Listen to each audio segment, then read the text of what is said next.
कधीच नाही चुकणार तुमचे फेवरेट टीव्ही शोज झी5 सोबत, तेही एकदम फ्री।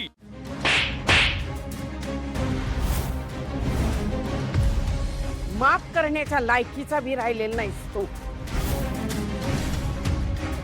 अरे तुझ्यामुळं ह्या देव माणसाला नको नको ते बोलले म्या। घर बळकावता आलं नाही म्हणून माझ्या नावावर असलेली जमीन बळकावायला आलास। अरे लाज कशी वाटत नाही तुला? अरे तुझ्यामुळं शिवा आणि सूर्यामध्ये वाद झाला।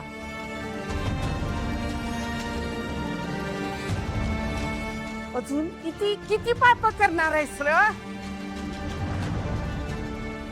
याच्यामुळं मला थोबाड दाखवायचं नाही। हं? चल चालायला लागित ना, निघित ना।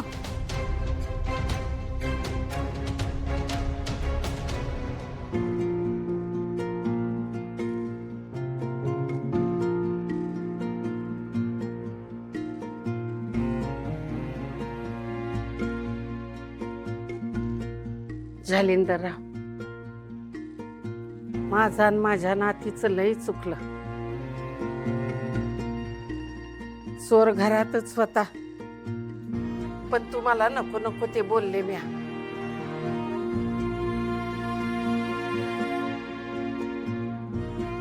माफ करा। हो नाही हो आजी, असं काय करताय तुम्ही? काय माफी मागताय? आमची लाजवताय काय आम्हाला? हा,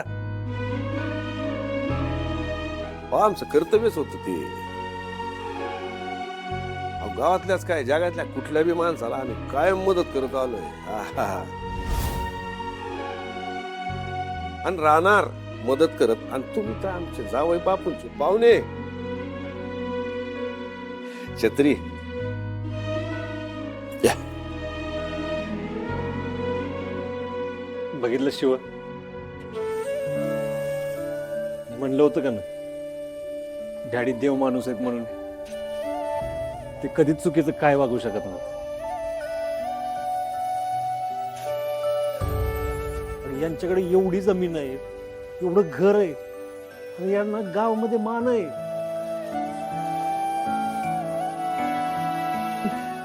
ते तुझ्या जमिनीवर काटवाटी होतील ग? देवाला ना द्यायला जमत, घ्यायला नाही।